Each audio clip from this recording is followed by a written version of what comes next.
हाँ जी नमस्कार, मेरा नाम सचिन कुमार है। आज हम आपको बताएंगे फायर सेफ्टी इंस्पेक्शन के बारे में। फायर सेफ्टी इंस्पेक्शन मतलब कहाँ पे इंस्पेक्शन?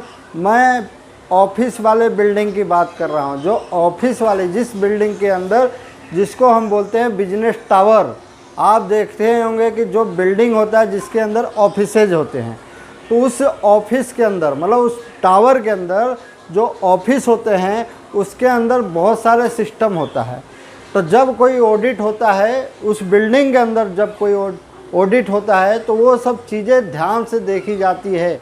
तो मैं अभी आपको बता रहा हूँ कि उस बिल्डिंग के अंदर, मान लीजिए आप फायर ऑफिसर हैं, फायरमैन हैं, आप बिजनेस बिल्डिंग के अंदर काम करते हैं, तो वो जो टेनेंट है, जो आपके बिल्डिंग के अंदर किराएदार हैं, जो अपना ऑफिस खोलकर काम कर रहे हैं उस बिल्डिंग के अंदर, उस ऑफिस के अंदर आप फायर ऑफिसर हैं, आप फायरमैन हैं, तो उस ऑफिस के अंदर क्या क्या चेक करेंगे, ये चीज़ ध्यान देने वाली बात है।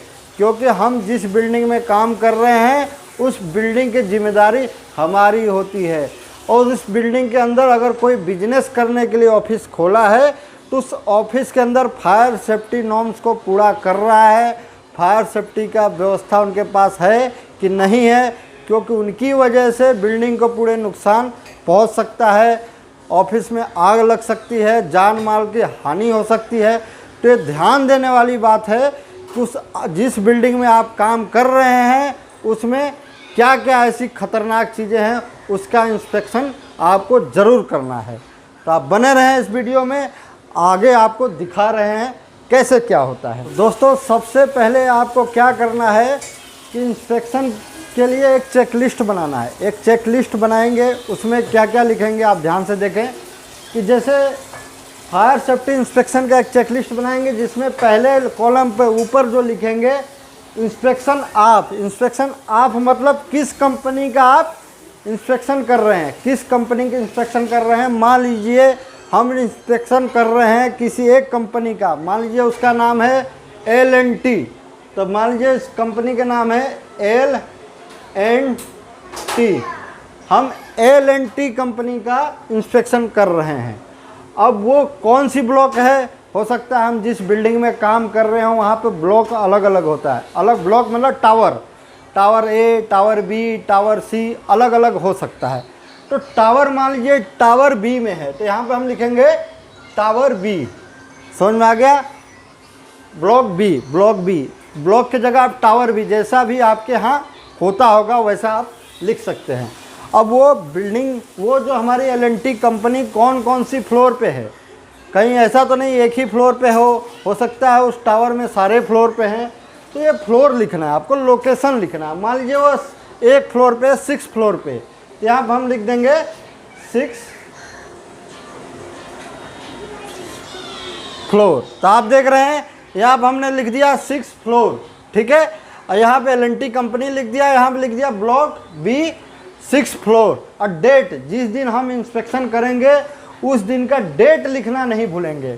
तो डेट क्या है, मान लीजिए आज का डेट क्या है, आज तारीख है 10, तो 10/9/2020 ये आपका हो गया मेन कॉलम के ऊपर। आप जो इंस्पेक्शन करेंगे उसके ऊपर हमें ये चीज़ लिखना है। अब उसके बाद आते हैं दोस्तों टॉपिक्स पे कि हम उसमें इंस्पेक्शन क्या करेंगे, उस फ्लोर के अंदर, उस ऑफिस के अंदर हमें क्या क्या चेक करना है। दोस्तों सबसे पहले हम उस कंपनी के अंदर सबसे पहले जो चेक करेंगे, सबसे पहले आएगा हमारा फायर अलार्म पैनल। तो आप ये देख लीजिए, सबसे पहले हम क्या करेंगे, फायर अलार्म पैनल यहाँ पर हम लिख देंगे, मतलब फायर अलार्म सिस्टम। इस जो ऑफिस जो जहाँ पर हम इंस्पेक्शन कर रहे हैं उसके अंदर फायर अलार्म सिस्टम है कि नहीं। तो सबसे पहले हम लिखेंगे फायर अलार्म सिस्टम। अब दोस्तों फायर अलार्म सिस्टम उस ऑफिस के अंदर है, मान लीजिए हमने चेक कर लिया ऑफिस के अंदर उन्होंने इनबिल्ड फायर अलार्म सिस्टम लगा रखा है। फायर अलार्म सिस्टम लगा रखा है, लेकिन उसमें और भी चीज़ें ध्यान देने वाली बात है कि जो फायर अलार्म सिस्टम उस ऑफिस के अंदर लगा है वो हमारे फायर अलार्म सिस्टम जो बिल्डिंग के अंदर, जो बिल्डिंग का मेन जो फायर अलार्म पैनल होता है, जो कंट्रोल रूम में बंदा बैठता है, वो चेक करता है पूरे बिल्डिंग के अंदर कहाँ से फायर अलार्म आया। तो उस जो मेन बिल्डिंग का जो फायर अलार्म सिस्टम है, उससे उस टेनेंट जो हमारा किराएदार है, जो हमारा ये जो एल&टी की हम बात कर रहे हैं, एल&टी एक ऑफिस खोल के उसमें बिजनेस कर रहा है, तो एल&टी का फायर अलार्म सिस्टम हमारे इस बिल्डिंग के फायर अलार्म सिस्टम से इंटरग्रेटेड है कि नहीं। तो नंबर ए आ गया इंटरगेटेड, मतलब इंटरगेटेड होना चाहिए। मतलब मान लीजिए उस ऑफिस के अंदर फायर अलार्म आ गया, कोई हादसा होगी, कुछ भी होता है तो बिल्डिंग वालों को भी पता चलना चाहिए, हमें भी पता चलना चाहिए। एल&टी के अंदर अगर कोई भी एक्टिविटी होती है तो हमें पता चलना चाहिए। उनके अंदर कोई फायर अलार्म आ गया तो हमारे फायर अलार्म सिस्टम से इंटरग्रेटेड होना चाहिए। मतलब आप समझ गए कि कोई भी कुछ होता है एक्टिविटी तो हमारे पास फायर अलार्म आ जाना चाहिए। अब आगे हम बता रहे हैं हम आपको उस फायर अलार्म सिस्टम जो होता है उसका बैटरी बैकअप है कि नहीं, उसको भी हमें चेक करना है। फायर अलार्म क्या होता है, उसमें लग गया है लेकिन उस ऑफिस का बिजली पावर सप्लाई, मान लीजिए उस ऑफिस के अंदर कोई आग लग गई, नीचे से बिल्डिंग से पावर सप्लाई काट दी जाएगी, उस दौरान उस जो फायर अलार्म पैनल है उसमें बैटरी बैकअप है कि नहीं। मतलब आप समझ रहे हैं बैटरी बैकअप मतलब सप्लाई कट जाने के बाद भी फायर अलार्म सिस्टम हमारा चालू रहना चाहिए। तो आपको एक चीज़ और बी क्या ध्यान देना है, बैटरी बैकअप।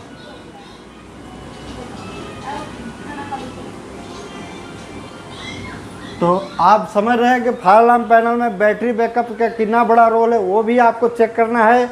उसके बाद आपको चेक करना है अलार्म कंट्रोल पैनल है वो फंक्शनल है कि नहीं, उसके अंदर जो इंडिकेटर है, कई जो जोन है, लूप है, सारे डिटेक्टर है, वो काम कर रहे हैं कि नहीं।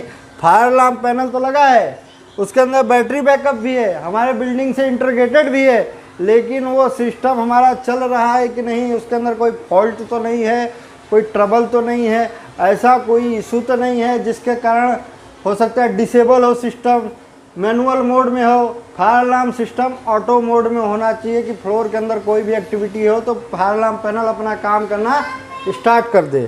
तो सबसे पहले सी में आएगा फंक्शनल।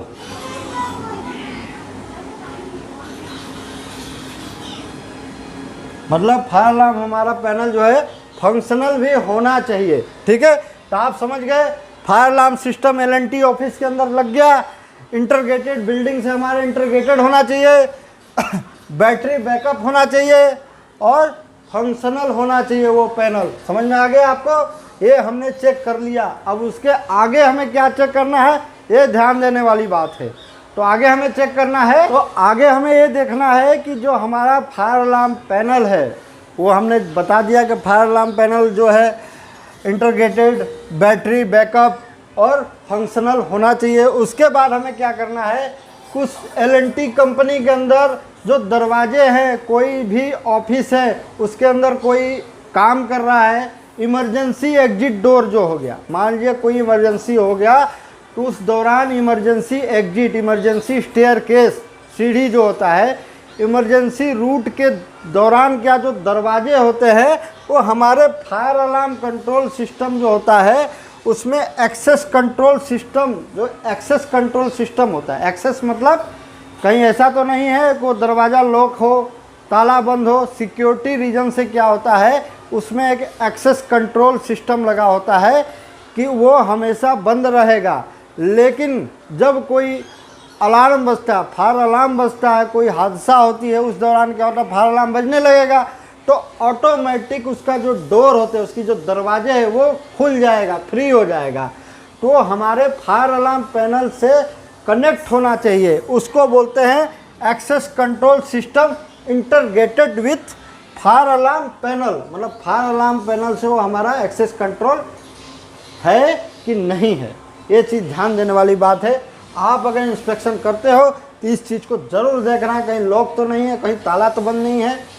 अगर है कोई इमरजेंसी होता है तो जो उसके अंदर पब्लिक काम कर रही है वो ईजिली चली जाएगी, नहीं चली जाएगी बाहर। ठीक है, आप ध्यान देने वाली बात। हम बात कर रहे थे एक्सेस कंट्रोल का। उसके बाद हम आगे आते हैं कि जो हमारा fire fighting system pipeline valve है, जो फायर फाइटिंग सिस्टम जो उसके बिल्डिंग के अंदर, जो एलएनटी ऑफिस के अंदर फायर फाइटिंग सिस्टम में क्या हो सकता है, फायर स्प्रिंकलर सिस्टम और फायर हाइड्रेंट सिस्टम। तो हो सकता है फायर हाइड्रेंट सिस्टम हो तो उसमें कोई बटरफ्लाई वाल्व लगा है जो हमारे मेन राइजर से कनेक्ट है। तो ऐसा तो लगा नहीं होता, फिर भी आप उसको चेक करना है कि कहीं वो वाल्व बंद तो नहीं है। जो फायर स्प्रिंकलर सिस्टम है जो फ्लोर के अंदर गया है तो उसका वाल्व बंद नहीं होना चाहिए, उसका वाल्व ओपन होना चाहिए और उसमें ताला लगा होना चाहिए। ये नहीं कि कोई पता चला टेनेंट का आदमी जो एलएनटी के अंदर कोई स्टाफ जो है उस वाल्व को बंद कर दिया और हमें पता ही नहीं, जब कोई हादसा हो जाएगा तब पता चला वाल्व बंद था उस फ्लोर पे, तो उस दौरान क्या होगा, प्रॉब्लम आ जाएगी। तो ध्यान रखना है कि जो फायर स्प्रिंकलर सिस्टम है, फायर फाइटिंग सिस्टम है, उसका वाल्व हमेशा ओपन होना चाहिए और लॉक होना चाहिए कि कोई उसको बंद ना कर सके। क्लियर है। उसका चाबी फायरमैन जो बिल्डिंग के फायर ऑफिसर है उनके पास होना चाहिए। तो इसके बाद आगे बढ़ते हैं। उसके बाद दोस्तों मैं आता हूँ कि आपने फायर फाइटिंग सिस्टम का जो वाल्व है, फायर फाइटिंग सिस्टम चेक कर लिया कि उसका वाल्व खुला है। उसके बाद आते हैं उस जो टेनेंट है उसके अंदर emergency light in the area, मतलब उसके एरिया में इमरजेंसी लाइट सिस्टम है कि नहीं। इन केस क्या होता है, इमरजेंसी उस बिल्डिंग के अंदर सप्लाई जब कट जाती है, आग लगने पे मेन सप्लाई को काट दिया जाता है, आपको भी पता है, तो उस दौरान इमरजेंसी लाइट कोई है कि नहीं है, तो इस बात का भी ध्यान देना है कि उसमें यूपीएस बैकअप होना चाहिए, इमरजेंसी लाइट सिस्टम होना चाहिए। अब आगे बढ़ते हैं दोस्तों। अब दोस्तों मैं अगले टॉपिक पे आता हूँ। ऑफिस के अंदर जो एलएनटी ऑफिस है उसके अंदर चेक करेंगे sprinkler and detector cover to all area, मतलब उस एरिया के अंदर स्प्रिंकलर सिस्टम और डिडक्टर सिस्टम लगा है। जो हमारा स्प्रिंकलर, जो फायर फाइटिंग स्प्रिंकलर सिस्टम हो गया और डिडक्टर, मतलब जितने भी फ्लोर एरिया है, जितने भी रूम है, जितने भी एरिया है, चाहे कोई भी एरिया है, उसके अंदर sprinkler fire fighting automatic fire fighting system लगा होना चाहिए। और हर एक रूम में, हर एक एरिया में स्मोक डिटेक्टर, चाहे हीट डिटेक्टर, जो भी डिटेक्टर है, फायर डिटेक्टर, वो लगा होना चाहिए। तो ध्यान देने वाली बात है दोस्तों, जहाँ पे स्प्रिंकलर सिस्टम नहीं लगा सकते, जैसे इलेक्ट्रिकल रूम हो गया, सर्वर रूम हो गया, वहाँ पे दूसरा कोई जुगाड़ लगा होना चाहिए, जैसे सप्रेशन सिस्टम, जैसे CO2 का सप्रेशन सिस्टम, बहुत सारे सप्रेशन सिस्टम होता है, जो गैस फ्लडिंग सिस्टम होता है, ऑटोमेटिक सप्रेशन सिस्टम लगा होना चाहिए। ध्यान देने वाली बात है। अब दोस्तों आते हैं नंबर 5 पे। नंबर 5 पे हम आपको बताएंगे AHU। जो AHU होता है, एयर हैंडलिंग यूनिट, AHU मतलब जो AC सिस्टम होता है। तो उस फ्लोर के अंदर जो AC चलता है वो हवा क्या होता है, फ्लो होता है, एक जगह से दूसरी जगह, दूसरी जगह से तीसरी जगह, वो पूरा हवा इधर उधर घूमता रहता है और AHU रूम के अंदर ठंडा होता है और ऐसे घूमता रहता है। तो उस दौरान क्या होता है, जब कभी आग लग जाती है तो धुआं पूरा स्प्रेड हो जाता है। जो आग लगी कहीं एक जगह पे, पूरा धुआं क्या होगा, पूरे फ्लोर के अंदर फैल जाएगा। तो उस दौरान क्या होता है, जो AHU होता है, जो AC होता है, वो ट्रिप कर जाना चाहिए। AHU is tripping in case of fire alarm, मतलब फायर अलार्म से कनेक्टेड होना चाहिए।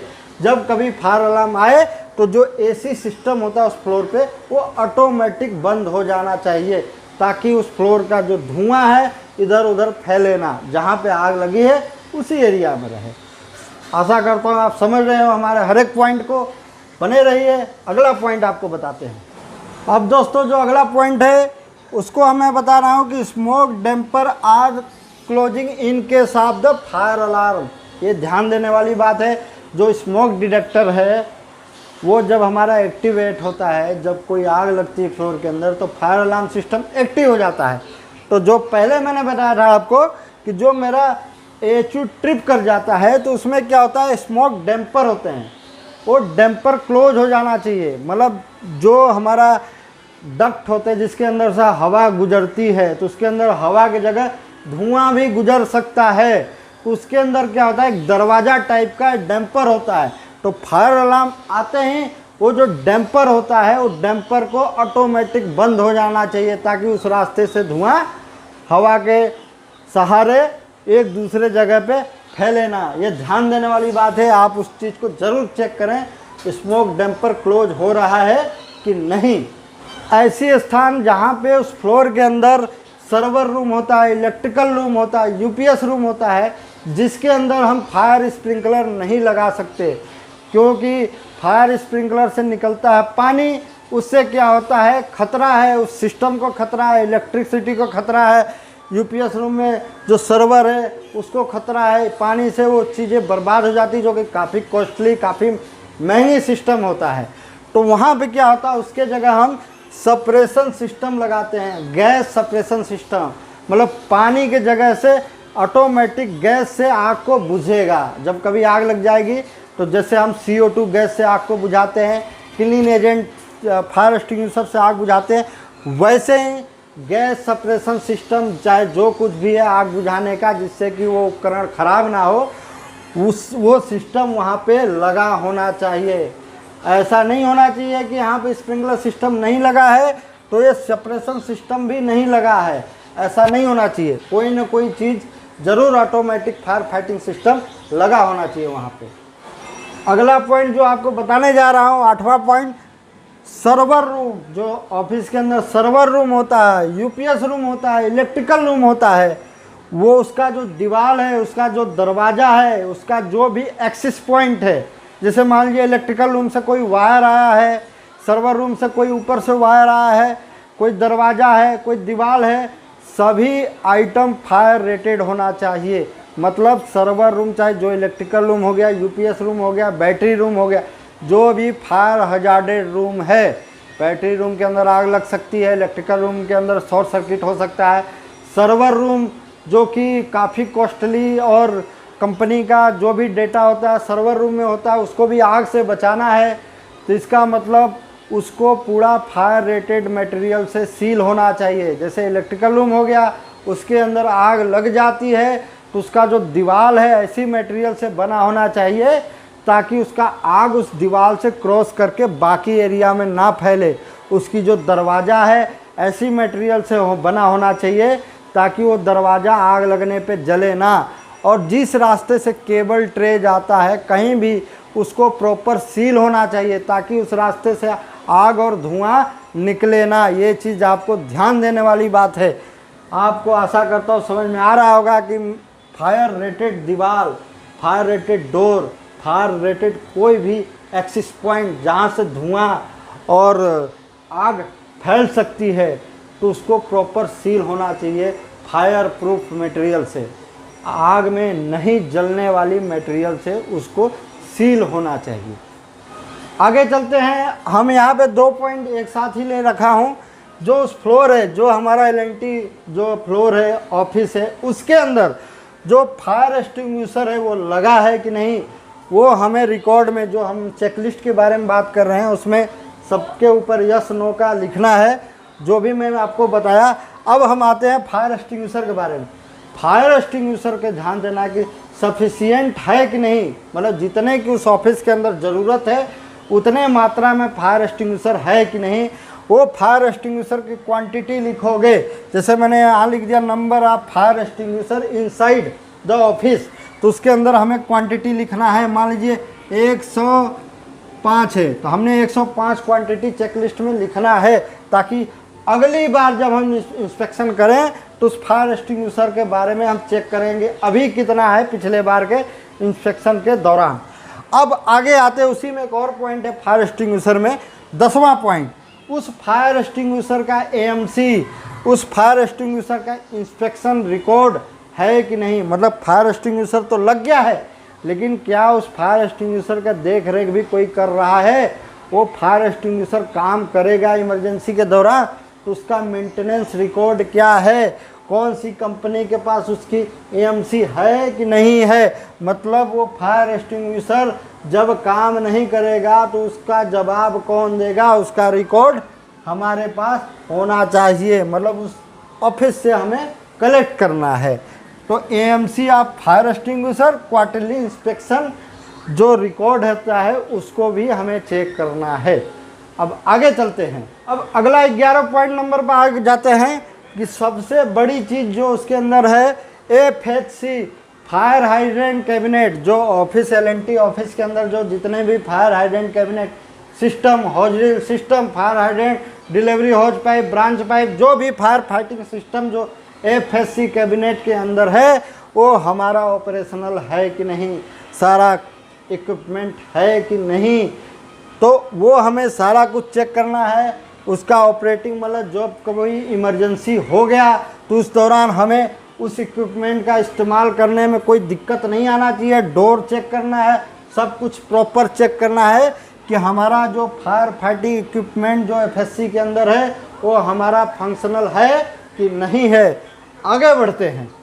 अब दोस्तों अगला पॉइंट पे आते हैं कि हम जो फ्लोर के अंदर, आप ऑफिस के अंदर जाएंगे तो क्या होता है कि शाफ्ट बने होते हैं। जैसे वो शाफ्ट के अंदर से क्या होता है, सभी केबल जो इलेक्ट्रिकल केबल है हर एक फ्लोर पे जाएगा, तो शाफ्ट क्या होता है उसमें दरवाजे लगे होते हैं। जितने भी इलेक्ट्रिकल शाफ्ट हो गया, प्लम्बिंग शाफ्ट हो गया, FHC फायर LV शाफ्ट हो गया, जिसके अंदर से बहुत सारे केबल जाते हैं, लो टेंशन, हाई टेंशन, जो भी है हमारा शाफ्ट हो गया, जिसमें पानी का सप्लाई जाता है उसको प्लम्बिंग शाफ्ट बोलते हैं, जिसमें इलेक्ट्रिकल का वायर जाता है उसको इलेक्ट्रिकल शाफ्ट बोलते हैं।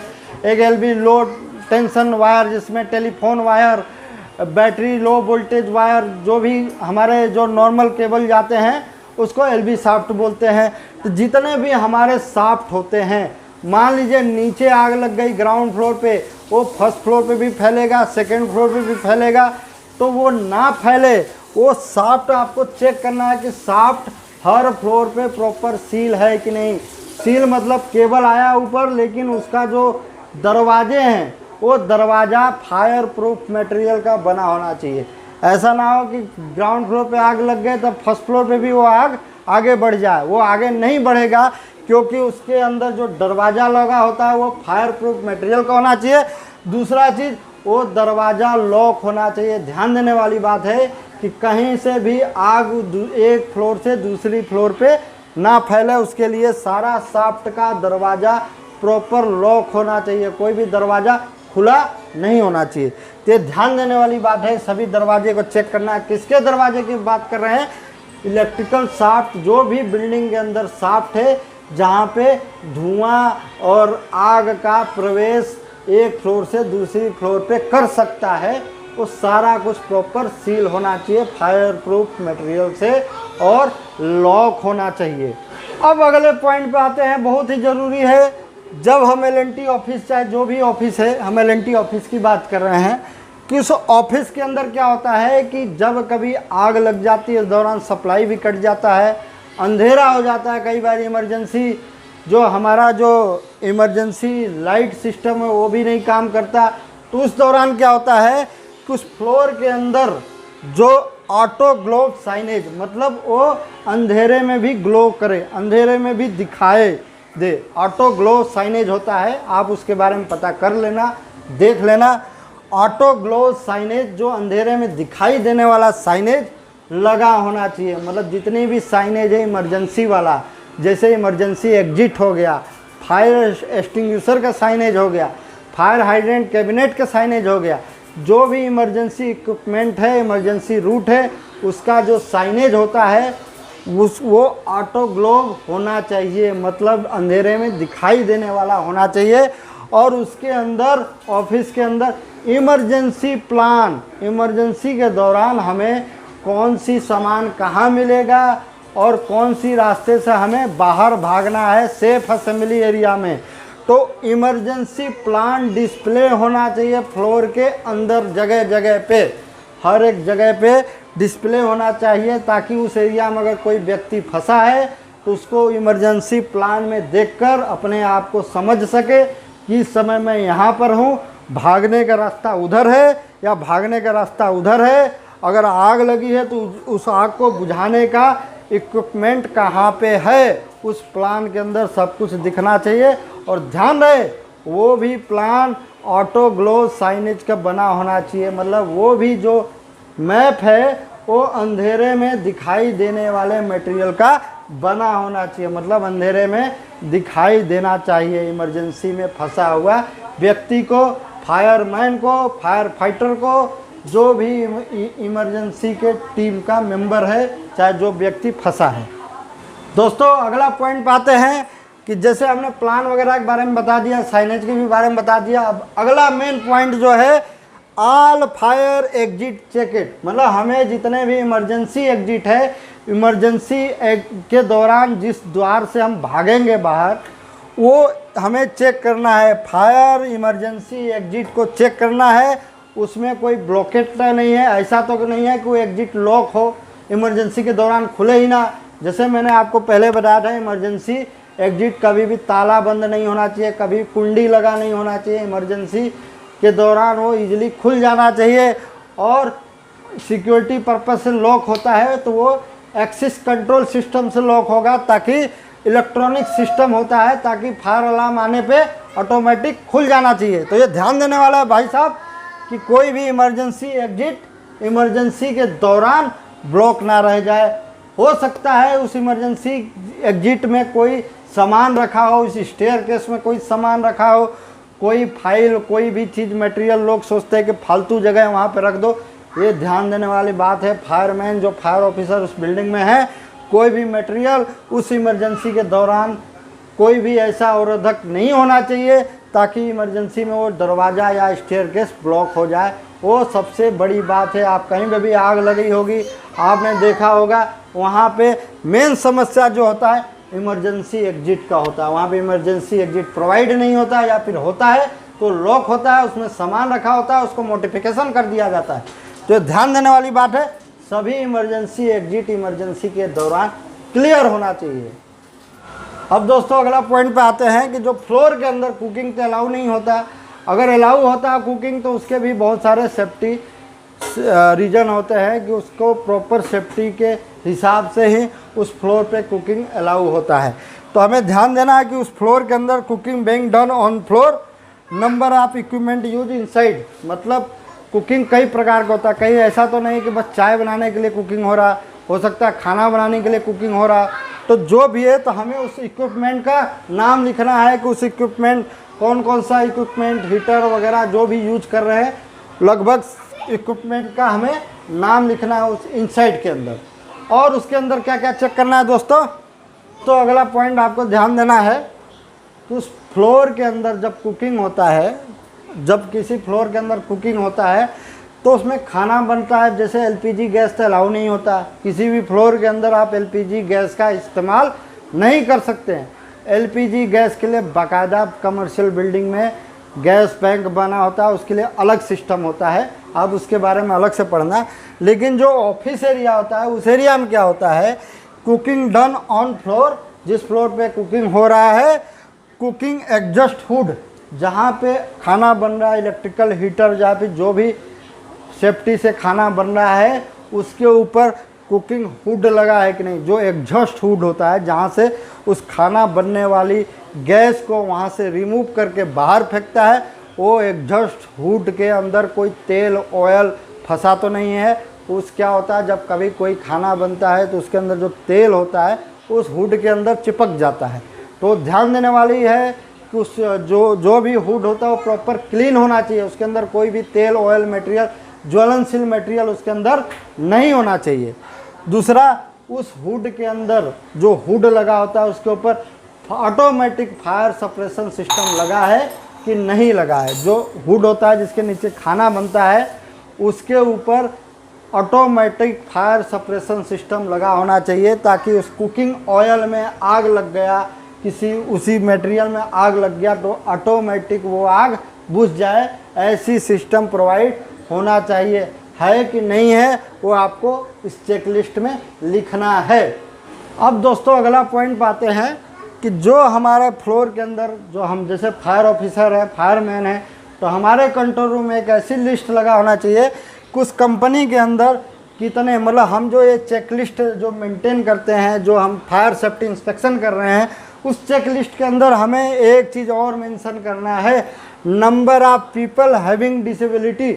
मतलब कोई बंदा अंधा हो, कोई बंदा लंगड़ा हो, चाहे चलने फिरने में किसी को कोई दिक्कत हो, इमरजेंसी के दौरान वो क्या होता है, अपने आप भाग नहीं सकते, उनको पता नहीं होता चीज़ों को।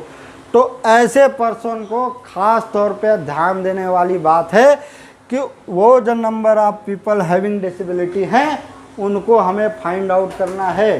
सर्च टीम क्या करेगा, उनको ढूंढेगा, ये इंश्योर करेगा कि कभी इमरजेंसी हो गया उस दौरान क्या होगा कि उनको सबसे पहले, बाकी लोग तो अपने आप भाग जाएंगे, लेकिन जो इस टाइप के पर्सन हैं उनको हमें बगैर सहारे के वो बाहर नहीं निकल पाएंगे। तो हमें उनका भी फाइंड आउट करके उनको सेफ असेंबली एरिया में पहुंचाना होता है।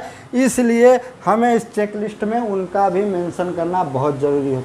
दोस्तों, आशा करता हूँ मेरा वीडियो आपको अच्छा लगा, आपको हमारे पॉइंट में बहुत कुछ सीखने को मिला होगा।